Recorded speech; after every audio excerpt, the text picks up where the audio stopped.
Mapagpalang araw sa lahat, lalong-lalo na sa makikinig ng kwentong ito.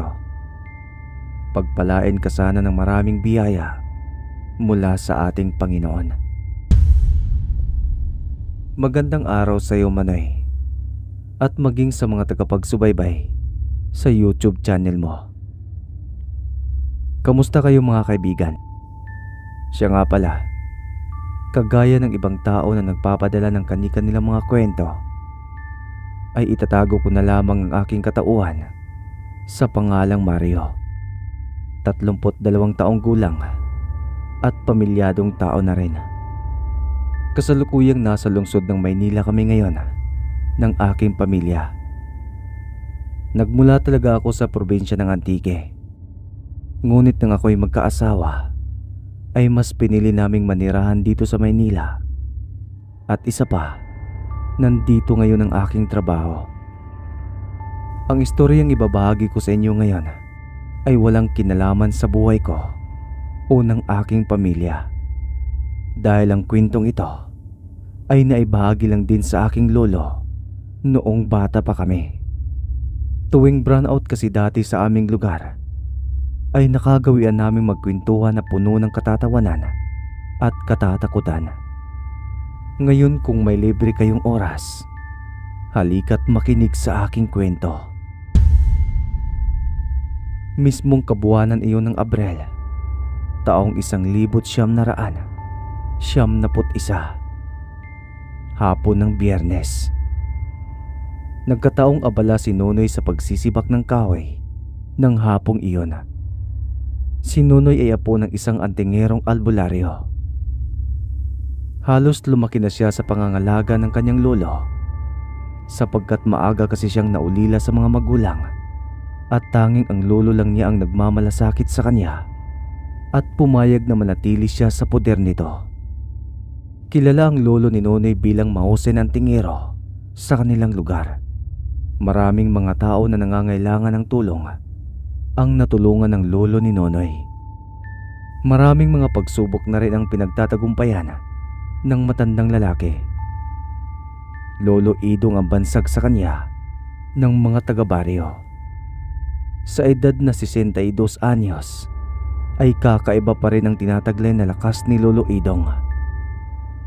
Sa sobrang lakas ng pangangatawan ng matandang lalaki ay nakakapagbuhat pa rin ito ng 6 na sakong bigas ng sabay-sabay. Malinaw din ang kanyang paningin at sa katunayan pa nga ay nakakakita pa rin ito sa dilim. Matalas din ang kanyang pandinig at gayon din ang kanyang pakiramdam. Hindi katulad sa ibang mga matatanda, ay maliksi din ang bawat galaw ni Lolo Idong. "Noy, nandyan ba ang Lolo Idong mo?" Isang boses ng matandang babae ang nagpatigil kay Nonoy. Napahinto siya sa pagsisibak ng kahoy na panggatong at napasulyap sa matandang babae na may kalayuan sa pwesto niya. Bahagyang nangunot pa nga ang noo ni Nonoy nang makilala ang ginang. Ito ay si Aling Tinay, o mas kilala sa kanilang lugar sa alias na Aling Bakikang. Kagaya ng kanyang lolo Idong, ay matunog din ang pangalan ng matandang babae sa kanilang lugar. Isang batikang albularyo itong si Aling Bakikang. Usap-usapan na maraming mga tao na rin daw ang natulungan ng matandang babae, at karamihan pa sa mga ito ay mga kababaihan. Ngunit sa hindi malamang kadahilanan, iilan sa mga natulungan ni Aling Bakikang ay nagkakaproblema. Karamihan sa mga ito, ilang araw lang matapos gamutin ng matandang babae, ay bigla na lamang binabawian ng buhay, at ang iilan ay biglang naglalaho na tila bula. Maging si Aling Bakikang ay halos hindi rin maipaliwanag ang mga nangyayari. "Wala ho, may mahalagang nilakad si Lolo Idong. Ano po ang sadya nila?" Pagkaraan ay wika ni Nonoy, at napansin niyang biglang pagbago ng ekspresyon ng mukha ng matandang babae. Nabakasan niya ito ng pag-aalala, taranta at lungkot na siyang ipinagtataka ng apo ng antingero. Agad na tinanong ni Nonoy ang matandang babae kung ano raw ba ang nangyari at kung bakit hinahanap ng matandang babae ang kanyang lolo. Kaya kaagad siyang sinagot ng matanda na kinakailangan nito ang tulong ng lolo niyang antingerong albularyo. "Kinakailangan namin ang tulong niya, Nonoy. Ang apo ko kasing si Milagros sobrang sakit ng tiyan. Ilang oras na rin siyang namimilipit sa sakit." Usal na matandang babae, kaya agad na napaisip si Nonoy. Simula pagkabata ay si Nonoy na ang palaging kasama ng kanyang lolo sa bawat laban at panggagamot nito. Sa edad na 12 anyos ay malawak na din ang kaalaman ni Nonoy pagdating sa panggagamot. Hindi may pagkakailang namana ni Nonoy ang kakayahang tinataglay ng kanyang lolo Idong. At sa tuwing may libreng oras din ang matandang lalaki, ay tinuturuan din niya si Nonoy pagdating sa panggagamot at simpleng ensayo sa pakikipaglaban bilang pandepensa sa sarili sakali man na malagay ito sa alanganing sitwasyon. "Lola, hayaan niyo po't samahan ko kayo pabalik sa inyo. Susubukan ko pong gamutin ang apo ninyo." Maya-maya ay naiwi ka ni Nonoy na ikinasulyap sa kanya ng matandang babae. Napansin din ni Nonoy ang unti-unting pag-angat ng sulok ng labi ng matandang babae. Sinyalis na nakangisi ito. At sa hindi malamang kadahilanan ay biglang kinilabutan si Nonoy sa paraan ng pagngiti ng matandang babae. "Sige Noy, tara, sumama ka sa akin." Hindi na nagdadalawang isip pa si Nonoy sa sinasabi ni Aling Bakikang at kaagad siyang sumama sa matandang babae. Tinahak nilang dalawa ang malagubat na daanan patungo sa bahay ni Aling Bakikang. Nakatayo ang kubo ni Nonoy at ng lolo niya sa gitnang bahagi ng kagubatan. Kaya may kalayuan din iyon sa mga kabahayan sa kanilang baryo. Minsan na rin naitanong ni Nonoy ang kanyang lolo Idong kung bakit nito ipinatayo ang kubo niya sa gitnang bahagi ng kagubatan. At ang taging tugon lamang ng matandang lalaki ay hindi hamak na mas payapa sa bandang doon kaysa malapit sa mga kabahayan. Kapwa tahimik sina Aling Bakikang at Nonoy habang tinatahak nilang masukal na kagubatan. At nang makalabas sila sa gubat ay bumungad sa kanila ang mga kabahayan. Ilan sa mga taong nadadaanan at nakakasalubong nila ay napapasulya pa sa kanilang dalawa. Kusa namang napahinto si Nonoy nang may mapagtanto siya. Kaya napasulyap siya sa likuran ni Aling Bakikang na nauna sa kanya sa paglalakad. Isang albularya si Aling Bakikang, ngunit bakit humihingi ito ng tulong sa lolo Idong niya? Sa simpleng sakit ng apo nito, bakit niya hindi magawang malunasan? Sunod-sunod na napalunok si Nonoy at bigla siyang kinutuban. Alam niyang may mali. Nasa ganoon siyang sitwasyon nang tumigil si Aling Bakikang sa paglalakad nito at napalingon sa kanya. Tinanong pa siya ng matandang albularya kung may problema ba. Ngunit napailing lang si Nonoy at nagpatuloy siya sa paglalakad. Muling nagpatuloy si Nonoy sa paglalakad at sumunod siya kay Aling Bakikang. At palihim siyang napahawak sa anting-anting na nasa loob ng kanyang bulsa. Hindi lang iyon ordinaryong anting-anting, dahil ayon sa kanyang lolo Idong ay nagmula pa iyon sa kanilang kanununuan na binabasbasan pa ng isang ermitanyo. Napansin ni Nonoy na habang patuloy silang lumalayo ay kumukunti ang mga kabahayan na nakikita niya hanggang sa nakarating sila sa isa pang kagubatan.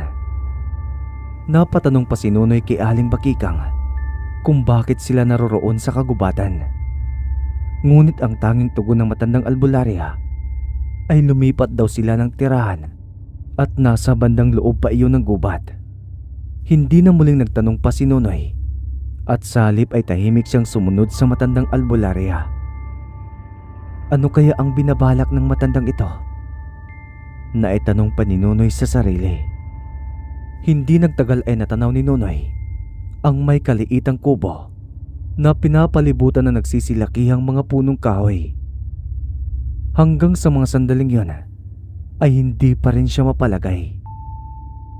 Patuloy na pinakiramdaman ni Nonoy si Aling Bakikang hanggang sa tuluyan silang makapasok sa loob ng kubo.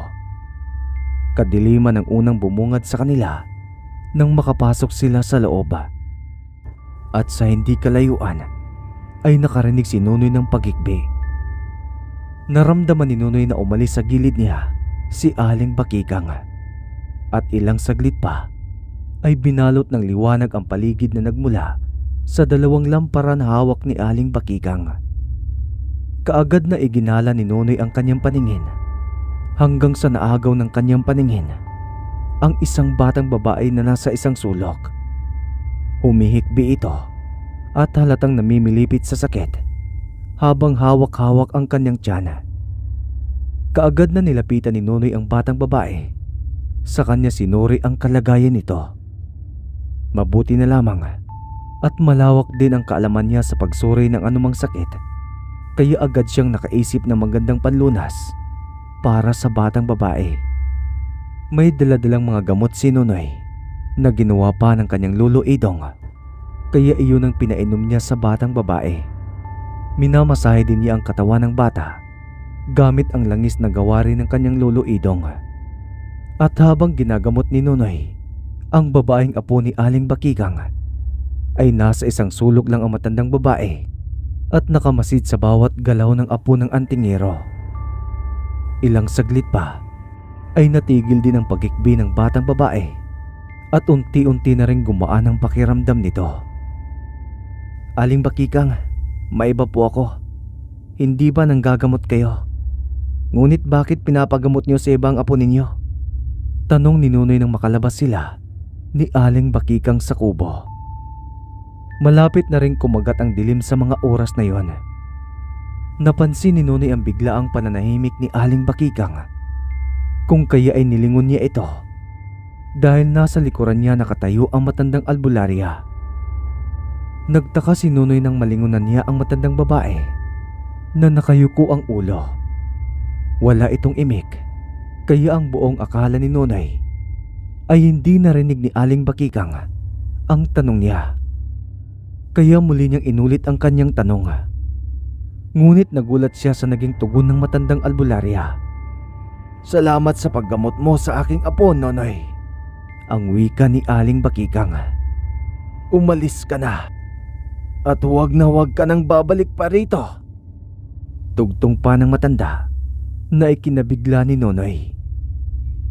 Hindi niya maiwasan na mainis dahil sa ginagawang pagtataboy sa kanya ng matandang babae.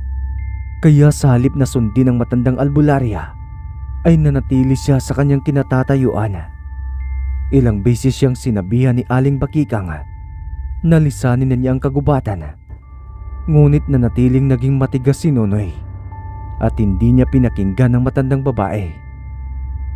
Nonoy, umalis ka na! Umaalingaw-ngaw sa kagubatan ang ginawang malakas na pagsigaw ni Aling Bakikang. Tuluyan itong napaangat ng tingin, kaya nagulat si Nonoy nang masulyapan niya ang nalilisik at namumulang mga mata ng matandang albularya. Napansin din ni Nonoy ang unti-unting pagbabago ng wangis ng matandang albularya. Biglang humaba ang mga ngipin nito at biglang nagkaroon ng ugat ang muka. Ang dati nitong normal na itsura ay sa isang iglap lang ay napalitan ng nakakatakot na wangis. Nanlaki ang mga mata ni Nonoy sa sobrang pagkagulat at hindi niya iyon inaasahan. Ramdam niya ang panginginig ng buong niyang katawan at halos hindi siya makapaniwala nang napagtanto niya na ang matandang albularya sa kanilang lugar ay isa palang aswang. Aling Bakikang, aswang ka? Tila binuhusan ng malamig na tubig si Nonoy. Halos hindi siya makapaniwala sa mga nangyayari. Nakaramdam siya ng labis na takot, lalo na nang gumawa ng kakaibang ingay si Aling Bakikang. Saka ito mabilis na lumapit sa kanya. Malakas na napasigaw si Nonoy nang maramdaman niya ang malamig at magaspang na kamay ni Aling Bakikang na nakahawak sa magkabilaan niyang braso. Bakas ang sobrang galit sa mukha ng matandang aswang at nagngingit-ngit pa ang matutulis nitong mga ngipin at naglalaway. "Umalis ka na, Nonoy! Umalis ka na!" Galit na sigaw ng matandang aswang, saka maras na tinulak si Nonoy palayo sa kanya. Nagulat naman ang apo ng antingero dahil sa ginawang iyon ng matandang aswang. Buong akala niya ay papatay na siya ng babae, ngunit bakit siya nito pinapaalis? Akmang tatakbo na sana si Nonoy, ngunit huli na ang lahat. Hindi pa man tuluyang nakakaalis si Nonoy nang bigla na lamang may nagsulputang mga aswang sa buong paligid. Pinalibutan siya at si Aling Bakikang ng mga bangkilang aswang. Mas lalong naguluhan at nakaramdam ng takot si Nonoy dahil sa mga nangyayari. Sa sobrang bilis ng mga pangyayari ay namalaya na lamang ni Nonoy na nakikipaglaban na si Aling Bakikang sa mga bagong dating na mga bangkilang aswang. Maraming mga katanungan ang gumugulo sa isipan ni Nonoy. Kagaya na lamang kung bakit nakikipag-away si Aling Bakikang kontra sa mga kaori nitong aswang. "Tigilan niyo na ako! Lubayan niyo na ako! Kailan may hindi ako magpapasakop sa inyo!" Narinig pa ni Nonoy na malakas na naisigaw ni Aling Bakikang. Nakakaramdaman ng labis na takot ay agad na nag-isip ng paraan si Nonoy kung paano makaalis sa lugar na yon. Nasa ganoon silang kalagayan nang hindi nila inaasahang dumating si Lolo Idong. Hindi na nagdadalawang isip pa ang matandang antingerong albularyo at kaagad na nilabanan ang mga aswang na kalaban ni Aling Bakikang. At ilang saglit pa ay walang buhay na bumagsak ang mga kalabang aswang sa lupa. At nang masiguradong wala ng aswang sa paligid, ay saka mabilis na lumapit si Nonoy sa kanyang Lolo Idong at tinanong kung anong mga nangyayari at kung bakit tinulungan ng matanda ang matandang aswang. Ayon pa kay Lolo Idong, matagal na nitong alam na may lahing aswang si Aling Bakikang, ngunit napatunayan din ng matandang antingero na walang may kinalaman si Aling Bakikang sa mga patayang nagaganap sa kanilang lugar. At sa katunayan ay tinuturing ni Aling Bakikang na mga kalaban ang mga kaori niyang aswang. At may kinalaman din ang mga ito sa pagkamatay at pagkawala sa karamihan ng mga pasyenteng ginagamot niya. Doon din nalaman ni Nonoy na kaya pala sa kanila humihingi ng tulong si Aling Bakikang ay dahil natatakot ang matandang babae na kapag siya ang nanggamot sa sarili niyang apo, maaaring malagay din sa kapahamakan ng buhay ng kanyang apo.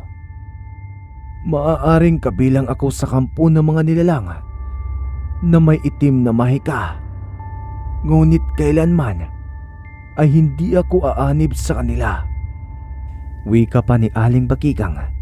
Saka ito nagpasalamat sa maglolo dahil sa mga ginagawa nilang tulong. Pagkatapos ng pangyayaring iyon ay magkasamang umalis at umuwi sina Lolo Idong at Nonoy. Halos hindi pa rin makapaniwala si Nonoy dahil sa lahat ng mga naganap at kanyang nasaksihan ng araw na yon.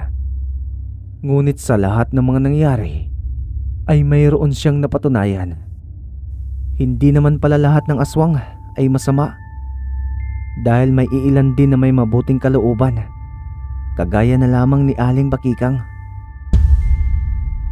Manoy, dito na nagtatapos ang kwento ng lulo ko at sana ay nagustuhan niyo ito. Hanggang sa muli, isang mapagpalang araw sa inyong lahat.